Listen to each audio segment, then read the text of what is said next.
So hi guys, நான் உங்களிடத்தில் Dandapani. So நம்ம விஞ்ஞான பைரவ தந்திரம் அப்படிங்கிறத தொடர்ந்து பார்த்துட்டே வந்துட்டுருக்கோம். அந்த நூல் முந்தின பதிவுகள் பார்க்கல அப்படின்னு சொன்னால் கீழே டிஸ்கிரிப்ஷன் லிங்க் இருக்குது. அண்ட் புக்கு வாங்கி படிக்கணும் அப்படின்னு விருப்பப்பட்டாலுமே அதுக்குண்டான பர்ச்சேஸ் லிங்க்கும் கீழே டிஸ்கிரிப்ஷனில் இருக்குது. ரைட். ஸோ போன பதிவு வரைக்கும் பார்த்தீங்க அப்படின்னு சொன்னால் ஏகப்பட்ட ஏறத்தாழ 30க்கும் மேற்பட்ட தியான முறைகளை நம்ம பார்த்துருக்கோம். ஏதாவது ஒன்றை தேர்ந்தெடுத்து நீங்கள் பயிற்சி செய்யலாம் அப்படிங்கிறதையும் பார்த்துருந்தோம். ஸோ இந்த பதிவையும் தாண்டி இனி வரக்கூடிய பதிவுகளும் பார்த்தீங்க அப்படின்னு சொன்னால் இன்னும் அதிகமான தியானத்திற்குண்டான முறைகளை தான் ஈசனார் உமையம்மைக்கு உபதேசம் பண்ணிகிட்டு இருக்கார். ஸோ அப்படி இன்றைக்கி பார்க்கக்கூடிய தியான முறைகள் அப்படின்லாம் பார்க்கும்பொழுது நமக்கு இந்த உலக விஷயத்தில் ஏதாவது ஒன்று பார்க்குறோம், அறிவை வளர்த்திருக்கோம் அப்படின்னு இருக்கோம் இல்லையா? எல்லாருக்கும் அறிவு இருக்குது, அறிவு இல்லாமல் யார் இருக்கா? ஸோ அந்த அறிவுன்னு ஒன்று இருக்குது. ஒரு விஷயத்தை பார்க்கக்கூடியதில் கண்ணோட்டம்னு ஒன்று இருக்குது. இது ரெண்டுமே இருக்குது பார்த்தீங்களா? இது ரெண்டையுமே புறந்தள்ளணும். சரிங்களா? ஒரு அறிவின் பேரில் அதை பொறுத்து நமக்கு ஒரு கண்ணோட்டம் அப்படிங்கிறது இருக்கும். இந்த அறிவையும் கண்ணோட்டத்தையும் வச்சு ஒரு எண்ணம் உதிக்கும் பொழுது அந்த எண்ணம் உதிக்கிறதுக்கு முன்னாடி அதை அப்படி நிறுத்திடணும். பார்த்தோன்னு ஒரு ஜட்ஜ்மெண்ட்டுக்கு போகும் தெரியுங்களா? அது போகாமல் அப்படி டக்குன்னு அந்த இடத்துல நிறுத்தும் பொழுது நம்ம ஒரு செகண்ட் பிளாங்க் ஆயிரும், எந்தனே தெரியாது. அந்த பிளாங்க் ஸ்டேட் இருக்கு பாருங்க, அதில் யார் ஒருத்தர் அப்படியே அமைதியாக இருக்காரோ அவருக்கு இந்த ஆன்ம சோதி அப்படிங்கிறது வெளிப்படும் அப்படிங்கிற மாதிரி ஈசனார் சொல்கிறார். இப்போ ஒரு எண்ணம் தோன்றி அடுத்த எண்ணம் தோன்றுவதற்கு மத்தியில் ஒரு சின்ன இடைவெளி அப்படின்னு ஒன்று இருக்கும். அந்த இடைவெளியிலே நின்றுடணும். அப்போ ஒரு எண்ணம் தோன்றி அடுத்த எண்ணம் தோன்றவே தோன்றாது, அதற்கு முன்னாடியே நம்ம நிறுத்தியிருப்போம். இந்த இடத்துல நிறுத்தும் பொழுது உன்னுடைய அந்த ஆன்ம அறிவு அப்படிங்கிறது ஒளிவிடும் பொழுது நீ பிரகாசமானவனாக ஆவாய் அப்படிங்கிறாங்க. இதெல்லாம் பயிற்சியில் நடக்கும். பட் இதை தொடர்ந்து பயிற்சி செய்யும் பொழுது அப்போ அடுத்த எண்ணமே வராது. அப்போ அவங்க எப்படி இருப்பாங்க? அப்படியே எண்ணமற்ற நிலையில் அமைதியாகவே இருப்பாங்க. பயிற்சியின்பால் இது நடக்க ஆரம்பிக்கும். யார் ஒருவருக்கு எண்ணம் அப்படிங்கிறது தோன்றாமல் அப்படியே அமைதியான ஒரு சூழல் அப்படிங்கிறது இருக்காங்களோ அவங்க தானும் இந்த அண்ட சராசரம் இருக்குது பார்த்தீங்களா, இது முழுக்கவுமே அறிவின் மயமாக இருக்குது. அதாவது இருக்குது, எல்லாத்துக்குமே ஒரு காரணம் இருக்குது. ஸோ எல்லாமே அறிவின் மயமாக இருக்குது அப்படின்னா என்ன? இறை சுரூபம் அப்படிங்கிறதோடு அது இருக்குது அப்படிங்கக்கூடிய அந்த ஒரு எண்ணத்தை வளர்த்தி கொண்டு நானும் இறை சுரூபம் தான், எல்லாமே இறை சுரூபம் தான், இப்போ எனக்கு அதுக்கு வித்தியாசம் இல்லைங்கிற அந்த எண்ணத்தில் அப்படியே அமைதியாக இருக்கக்கூடிய அதற்கு பழகும் பொழுது இறைநிலை அப்படிங்கிறது விழிப்படையும். தனக்குள்ள அவனால் இறைநிலை அப்படிங்கிறது விழிப்படைவதை உணர்ந்து அதன்படி அவர்களால் நிற்க முடியும் அப்படின்னு சொல்கிறார். அடுத்தது மூச்சு உள்ளே போக வெளியே வரன்னு இருக்குது. போன பதிவில் ரொம்ப தெளிவாக பார்த்துருந்தோம்.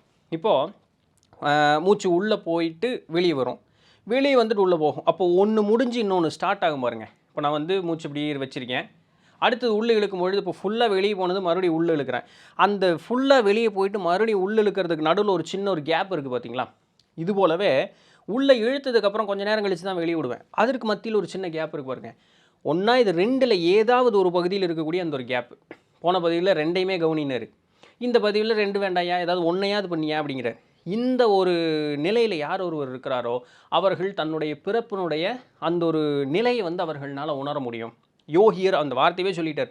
இதை பயிற்சி செய்யக்கூடிய யோகியர்கள் தன்னுடைய பிறப்பினுடைய அர்த்தத்தை உணர்ந்து கொள்ள முடியும் அப்படிங்கிற அந்த ஒரு வார்த்தையை அழுத்தம் திருத்தமாக சொல்கிறார்.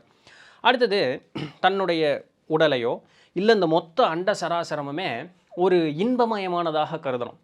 இந்த உடல்னால் நமக்கு ஏற்படக்கூடிய இன்பம் எவ்வளோ நல்லா இருக்குது, அப்படியே அந்த சுகத்தோட அப்படி இருக்கும் பொழுது இல்லை இந்த அண்ட சராசரத்துக்குள்ளே நம்ம இருக்கோம் அப்படிங்கிறத ஒரு சுகமாக கருதணும்.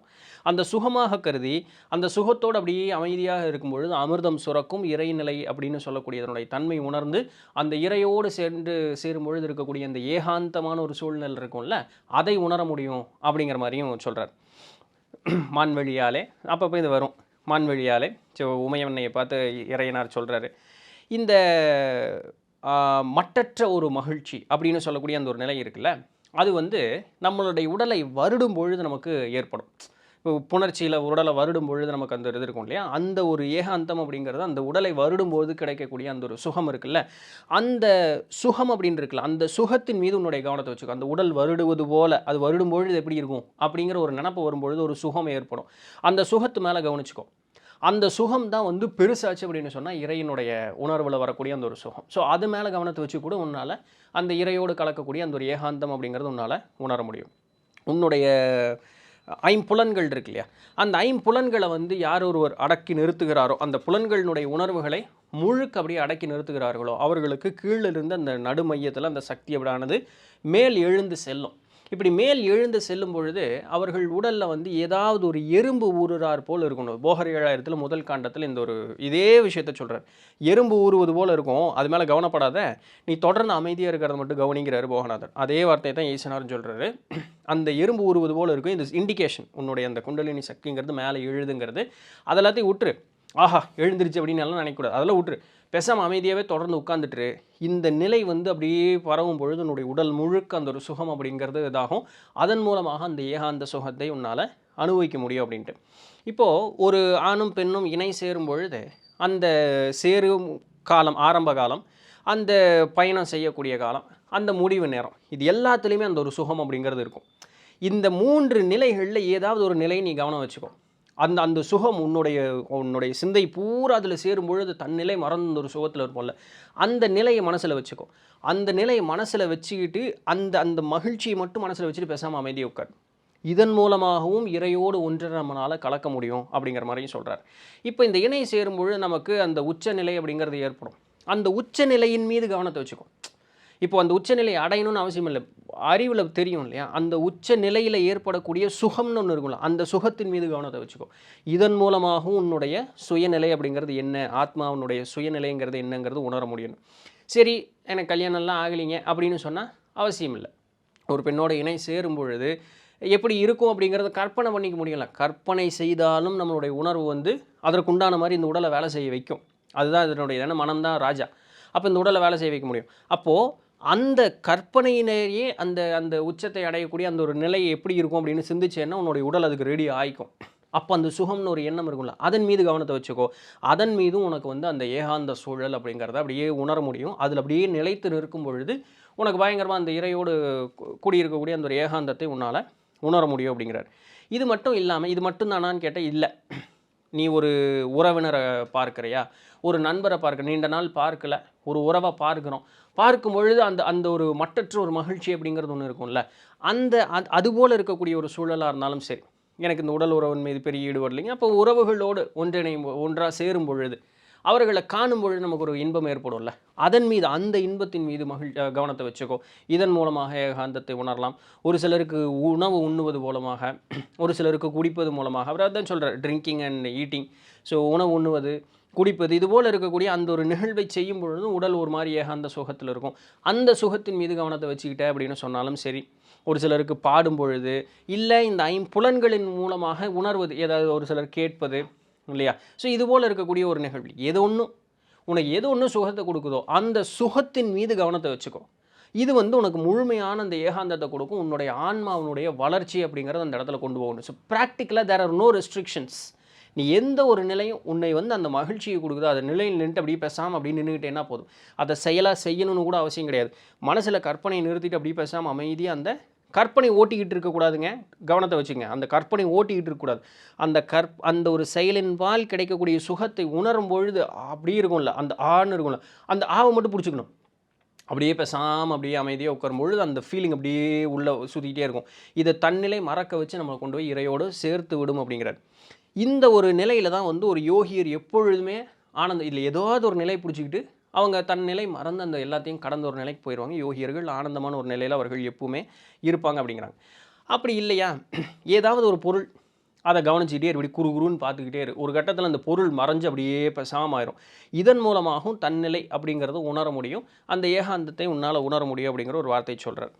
இப்போது இந்த தன்னிலை மறத்தல் அப்படின்னு சொல்லக்கூடியது எப்படி அப்படின்னா, நீ தூங்கி இருக்க மாட்டேன், அதே நேரத்தில் வந்து இந்த இந்த வெளி உலகம் மறைஞ்சும் போயிருக்கும். முழுசும் தூங்கியிருக்க மாட்டோம், ஆனால் தூங்கினார் போல தான் இருப்போம். வெளி உலகம் மறைஞ்சிரும், ஆனால் தூங்கியிருக்க மாட்டோம். எப்படி ஒரு டிப்பிக்கலான ஒரு மிட் கேப்பில் நின்றுட்டு இருக்க பாருங்க. வெளி உலகம் அப்படின்னு சொல்லக்கூடிய இந்த இதில் இருக்கக்கூடிய எந்த சத்தம் மொத்தம் எதுவுமே கேட்காது, ஆனால் நம்ம தூங்கியிருக்க மாட்டோம். ஏன்னா தூங்கினா மட்டும்தான் அந்த ஒரு சூழல் நமக்கு ஏற்படும். ஸோ அப்படியெல்லாம் எதுவும் நடந்திருக்காது. அந்த ஒரு சூழலில் யார் ஒருவர் அப்படியே பயணிக்க கற்றுக்கிறாரோ அவங்களுக்கு வந்து சக்தி அப்படின்னு சொல்லக்கூடிய அந்த ஒரு நிலையை வந்து முழுக்க உணர முடியும். ஒரு விளக்க பாரு, இல்லை ஒரு சூரிய வெளிச்சத்தை பாரு, ஏதோ ஒன்று பாரு, அதில் அந்த நிறங்கள் தோன்றும் இல்லை, அந்த நிறங்கள் தோன்றக்கூடிய இடத்தை கவனி அப்படிங்கிறார். ஒரு வெள்ளை ஒளி வரும், வெள்ளை ஒளி பட்டு ரிஃப்ராக்ட் ஆச்சு அப்படின்னு சொன்னால் தான் 7 நிறம் வரும், வெப்ஜியர் அப்படின்னு சொல்லி.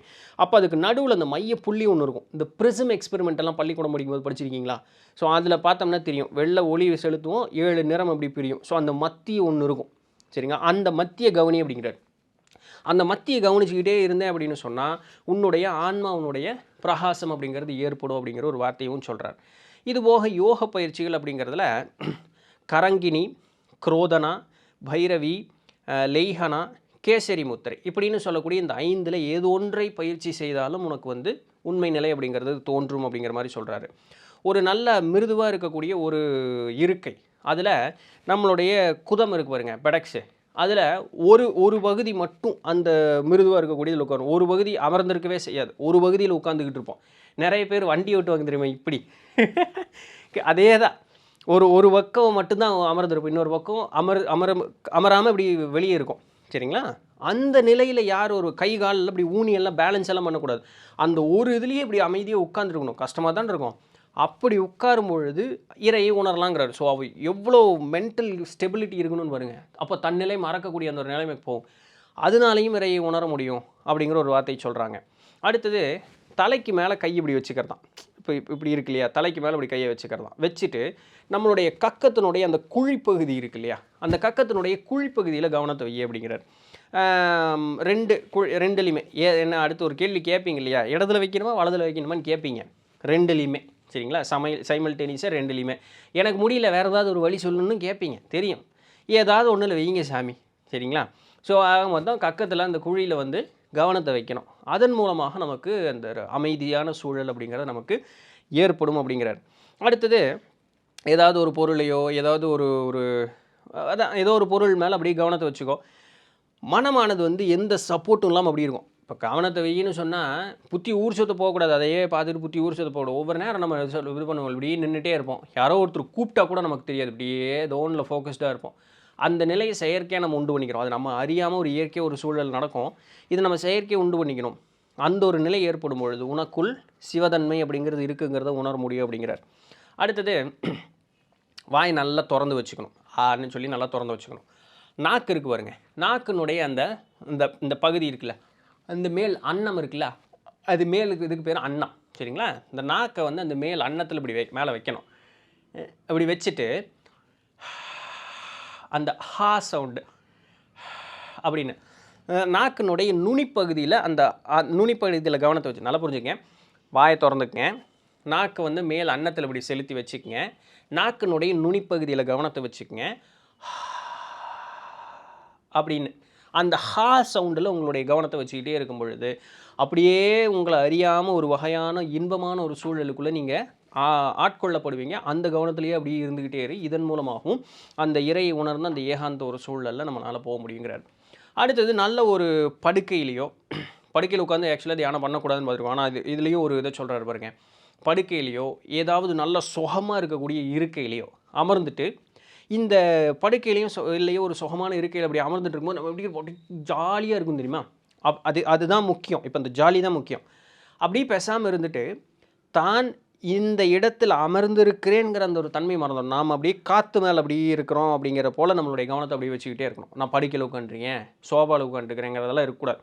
அப்படியே தன்னிலை மறந்து அப்படியே தன்னை வந்து ஒரு ஆகாய நிலையில் அப்படியே இருக்கிற மாதிரி நம்மளை அப்படியே கவனத்தில் வச்சுக்கிட்டே இருக்கணும். இதன் மூலமாக உன்னுடைய எல்லாமே அப்படி மறந்து போயிடும் அப்படிங்கிறார். அது சீக்கிரம் நடக்கும், இது ரொம்ப ஈஸியாகவும் நடக்கும். உன்னுடைய மனமானது தன்னிலை மறந்து அப்படியே எல்லாத்தையும் மறந்த ஒரு சூழல் அப்படிங்கிறதுக்கு ரொம்ப இலகுவாக போயிடும் அப்படிங்கிற மாதிரி சொல்கிறார். அடுத்தது பாருங்கள், ஒரு வண்டியில் போகும்போது உடம்பு ஒவஞ்சிட்டே இருக்கும், இப்படி ஆடிட்டே இருந்ததுன்னா இது பேர் ஒவையிறதுன்னு அர்த்தம். இப்படி ஒவஞ்சிட்டே இருக்கும். இல்லை இப்போ நான் இது வண்டியில் போகும்போது நடக்கும். இப்போ நான் வண்டியில் போகலை, ஆனால் நான் ஓவஞ்சேன் பார்த்தீங்களா, இதுபோல் ஆடிட்டே இருக்கும்போது ஓவஞ்சிட்டே இருக்கும் பொழுது இந்த ஓவைதல் அப்படின்னு சொல்லக்கூடிய அந்த ஒரு நிலை இருக்குல்ல, இந்த உடம்பு இப்படி மெதுவாக ஆடிட்டே இருக்கும், இப்படி போகும். இந்த பேய் பிடிச்சி ஆடிட்டு இருப்பாங்களா, அந்த மாதிரி தான். வீட்டில் அட்டி உழுகும் இப்படி ஓவஞ்சிட்டே இருந்தால் அந்த மாதிரி இப்படி ஆடும் பொழுது பார்த்தோம்னா மனசு அப்படியே ஒருநிலைப்பட்டு இப்படி நின்றுட்டே இருக்கும். இந்த மனம் ஒருநிலைப்பட்டு இருக்கிறத மேலே கவனத்தை வச்சுக்கோ.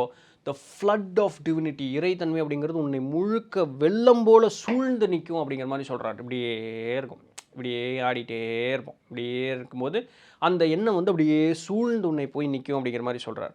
அடுத்தது நல்ல தெளிவாக இருக்கக்கூடிய வானத்து மேலே கவனத்தை வச்சுக்கோ. நீ அசையக்கூடாது, அப்படியே பார்த்துக்கிட்டே இரு. இதன் மூலமாக அந்த இறைங்கிற ஒரு தன்மை உன்னால் அடைய முடியும் அப்படின்னு சொல்லிட்டு நீ அண்ட வெளியவோ இல்லை வானத்தையோ வந்து முழுக்க உன்னுடைய தலைக்கு உள்ளே இருக்கிறதாப்பில் நீ கற்பனை பண்ணிக்கணும். உன் தலைக்குள்ளே பூரா அப்படியே கண்ணை முன்னா வெறும் வானமோ இல்லை அண்ட வெளியும் தான் அந்த இடத்துல இருக்காங்க, வேறு எதுவுமே இல்லை. அப்படியே உன்னுடைய கவனத்தை அப்படியே வச்சுக்கிட்டே இருக்கேன். இது மூலமாக பார்க்கும் பொழுது இறைவனுடைய காட்சி ரூபம் உனக்கு தெரியும் அப்படிங்கிற ஒரு வார்த்தையை சொல்கிறார். விழிப்பு நிலையில் இருக்கும்பொழுது நமக்கு எல்லாமே இரட்டை தன்மையில் நமக்கு வந்து தெரிய ஆரம்பிக்குது. தூங்கும் பொழுது கனவு நிலையில் பார்க்கும்போது கண்ட காட்சிகளினுடைய ஞாபகங்கள் அப்படிங்கிறது வெளியே வருது. ஆழ்ந்த உறக்கத்தில் ஏதுமற்ற ஒரு தன்மை போகுது. இந்த 3 நிலைகளுமே பார்த்தீங்க அப்படின்னு சொன்னால் இறையை உணர்த்தக்கூடியது தான் அப்படிங்கிறத வந்து ஒரு நிலையில் வந்து அப்போ எல்லாமே விழிப்பு நிலை தான், எல்லாமே இறை தான் அப்படின்னு சொல்லக்கூடிய அந்த ஒரு நினப்புக்கு வரும்பொழுது அவங்களுடைய மனமானது அப்படியே அமைதியாக நிற்கும். அந்த அமைதியாக நிற்கும் பொழுது இறையினுடைய அந்த திரு ஒளி காட்சி அப்படிங்கிற நமக்கு தெரிய வரும் அப்படின்னு சொல்கிறார். அடுத்தது இரவு நேரங்களில் இந்த அமாவாசை இரவு அந்தளவுக்கு பிட்ச் டார்க். நம்ம ஊரில் இன்றைக்கி பூரா லைட்டு போட்டு கொள்கிறாங்க. ஆனால் அந்த பிட்ச் டார்க், கம்ப்ளீட் டார்க்னஸ், அந்த இருட்டை வந்து நீ அப்படியே பார்த்துக்கிட்டே அப்படிங்கிறார். அந்த இருட்டை கம்ப்ளீட்டாக பார்த்துக்கிட்டே இருக்கும் பொழுது நீ இறையை நோக்கி வேகமாக உந்தி தள்ளப்படுவாய் அப்படிங்கிறது. இந்த வார்த்தையெல்லாம் ரொம்ப முக்கியங்க. ஏன்னா அது எவ்வளோ பவர்ஃபுல்லுங்கிறதுக்கு பார்க்கணும். உந்தி தள்ளப்படுவாய் அப்படிங்கிற அந்த ஒரு இதை சொல்கிறாங்க. சரிங்களா? அடுத்தது சரி இருட்டு இல்லை என்ன பண்ணா, அப்போ கண்ணை வந்து நல்லா மூடிக்கும். அந்த வெளிச்சம் வராத அளவு கண்ணை மூடிக்கும். மூடிட்டு டொயின்னு கண்ணை திறக்கும்பொழுது அந்த இடம் பூரா ஒரு செகண்ட் கப்புன்னு இருட்டாக இருக்கும். அதுக்கப்புறம் தான் நமக்கு வெளிச்சம் உள்ளே வரணும். ரொம்ப அப்படி பண்ணிடக்கூடாது. வெளிச்சம் இருக்கும்போது கண்ணை மூடிட்டு பட்டாருன்னு கண்ணை திறந்தோம்னா உள்ளே இருக்க ஆப்டிக்கல் நர்வ்ஸ் ஃபைபர்ஸ் எல்லாம் பாதிக்கப்படும். ஒரு அறைக்குள்ளே உட்காந்துருக்கீங்க, ரொம்ப குறைவாக தான் வெளிச்சம் இருக்குது அப்படிங்கிற ஒரு சூழலில் இது பண்ணினா போதும். அப்படி இல்லைன்னா கையை வந்து இப்படி மூடி வச்சுக்கோங்க. கண்ணை திறந்தால் லேசாக வெளிச்சம் உள்ளே வரும். சரிங்களா? அதுபோல் தான் பட்டாருன்னு கண்ணை எந்த இடத்துலையும் தியானத்திலிருந்து எந்திரிக்கும் போது பட்டாருன்னு கண்ணை திறந்துடக்கூடாது. எதுக்கு சொல்கிறாருன்னா அந்த சுற்றுச்சூழலில் வெளிச்சம் வந்து குறைவாக தான் இருக்குது. கண்ணை திறந்தால் வெளிச்சம் தெரியும் அப்படிங்கிற ஒரு சூழலில். சரிங்களா? அப்படி கண்ணை அப்படி திறந்தோடனே அங்கே வெளிச்சம் வர்றதுக்கு முன்னாடி ஒரு இருட்டு இருக்கும். அந்த இருட்டின் மீது உன்னுடைய கவனம் அப்படிங்கிறது இருக்கணும். அப்படிங்கிறது கொஞ்சம் டிப்பிக்கலானது. முன்னாடி ஏகப்பட்ட ஈஸியான வழி இருக்குது. அதெல்லாம் விட்டு போட்டு நான் இதைத்தான் செய்வேன் அப்படின்னு சொன்னால் அது உங்களுடைய விருப்பம். இது ஒரு வழியில் இறை அப்படிங்கிறத நம்மளால் உணர முடியும் அப்படின்னு சொல்லிட்டு நம்மளுடைய 5 புலன்கள் இருக்குது. இந்த புலன்களை ஏதோ ஒரு வகையில் ஏதோ ஒரு புலனை மெய்வாய் கண் மூக்கு செவின்னு சொல்லக்கூடிய இந்த 5ல் ஏதாவது ஒன்றை நீ வந்து வலுக்கட்டாயமாக நீ அதனுடைய செயல்பாடு இல்லாமல் நீ நிறுத்துறதுக்கு உண்டான வழி பழகி ஏதோ ஒரு வழியில் பழகியா அப்படின்ட்டு. சரிங்களா? அப்போ காது ஏதோ வச்சு அடைச்சிக்கோ, காதை அப்படி அடைச்சிட்டு உட்காந்துக்கோ. செவிங்கிறதுனுடைய புலனை நீ அடைச்சி நிறுத்துற. அப்போ அந்த புலனை அடைச்சி நிறுத்தின பார்த்தியா, அந்த நிறுத்தினே அப்படின்னு சொல்லக்கூடியது மேலே கவனத்தை வச்சுக்கோங்கிறார். அதன் மூலமாக இறையை உணரலாம் அப்படிங்கிறது. என்னென்னலாம் வழி இருக்கு பாருங்க. அடுத்தது நல்லா சத்தமாக அப்படிங்கிறத சொல்லிகிட்டே இருக்கணும். இப்போ இந்த சொல்லும் பொழுது சத்தமும் கூட வரக்கூடாது, சத்தமும் கூட வரக்கூடாது. இந்த அப்படிங்கும்போது ஆங்கிறதுக்குள்ளே சேர்ந்துருது, இல்லை அப்படிங்கும்போது சேர்ந்துருது. இந்த சேரக்கூடாது, இந்த ஹாவும் சேரக்கூடாது. அப்போ அப்படியே இருக்கும். அந்த மட்டும்தான் வரும். சரிங்களா? இந்த அப்படிங்கும்போது அந்த சத்தத்தை தொடர்ந்து சொல்லிக்கிட்டே அந்த சத்தத்தின் மேலே அப்படியே கவனத்தை வச்சு தன்னிலை மறக்கிறதுக்கு உண்டான ஒரு வழி அப்படிங்கிறத பழகிக்கோ. கிரேட் ஃப்ளட் ஆஃப் நாலேஜ், அதாவது பெரும் அந்த ஞானம் அப்படிங்கிறது உன்னை வந்து பயங்கரமாக வந்து சேரும் அப்படிங்கிறது. ஞானம் வந்து உனக்கு மட்டை திறந்த வெள்ளம் போல் உனக்கு வந்து சேரும். இது மூலமாக இறையினுடைய திருக்காட்சி அப்படிங்கிறது வெள்ளம் எப்படி அடித்து துரத்து எல்லாத்தையும் கொன்று எடுத்துக்கிட்டு அதுக்கு அடிச்சு அதை நிறுத்தவே முடியாது. அது பேர் வெள்ளம் இல்லையா? காட்டாற்று வெள்ளம்னு வச்சு. அதுபோல் இறையினுடைய காட்சி கிடைக்குமா சொன்னால் மட்டும் அப்படி. இப்போ நான் சொல்லும்போது அந்த அந்த இங்கே சேருது, அது இருக்கக்கூடாது. அப்போது சவுண்டு வந்து இந்த வாய்க்குள்ளே மட்டும்தான் இருக்கும், இந்த தொண்டையிலேருந்து வராது, வாய்க்குள்ளேருந்து மட்டும்தான் வரும் அப்படின்ட்டு. இதை சொல்லும் பொழுது ஞானம் பிறக்கும். இறையினுடைய காட்சி மடை திறந்த வெள்ளம் போல் நமக்கு வந்து தள்ளி கொடுத்துட்டு வரும் அப்படிங்கிற ஒரு வார்த்தையை சொல்கிறார். ஒரு சொல்கிறதுல எவ்வளோ ஒரு இது வருங்க. ஸோ இது போல் இருக்கக்கூடிய பயிற்சிகள்லாம் சொல்கிறார். 90 பாட்டு முடிச்சிருக்கோம். ரைட்? ஸோ அடுத்த பதிவில் 91 அப்படி பார்த்துட்டு இன்னும் இருக்குது. இன்னும் அடுத்த 30 நான் பேசினாலும் 30 பேசிகிட்டு இருக்கேன். ஒவ்வொரு வீடியோலையும் 30 பாட்டு பேசிகிட்டு இருக்கேன். அடுத்த 30 பாட்டுலேயும் பயிற்சி முறைகள் இருக்குது. சரிங்களா? ஸோ அதை அடுத்த பதிவில் பார்ப்போம். ஸோ இந்த பதிவில் உங்களுக்கு எது இலகுவாக இருக்குமோ அது நீங்கள் எடுத்து தாராளமாக பயிற்சி அப்படிங்கிறத பண்ணலாம். ஸோ இதுதான் இன்றைக்கு உண்டான வீடியோ. பிடிச்சிருந்திருக்கும், இன்ஃபர்மேட்டிவாக இருந்திருக்கும் அப்படின்னு நம்புகிறேன். நாளைக்கு வேறு ஏதாவது ஒரு சுவாரஸ்யமான செய்தியில் சந்திப்போம். அது வரையும் தொடர்ந்து எழுதுங்கள். நான் உங்கள் இடத்துல இருந்துட்டு நன்றி.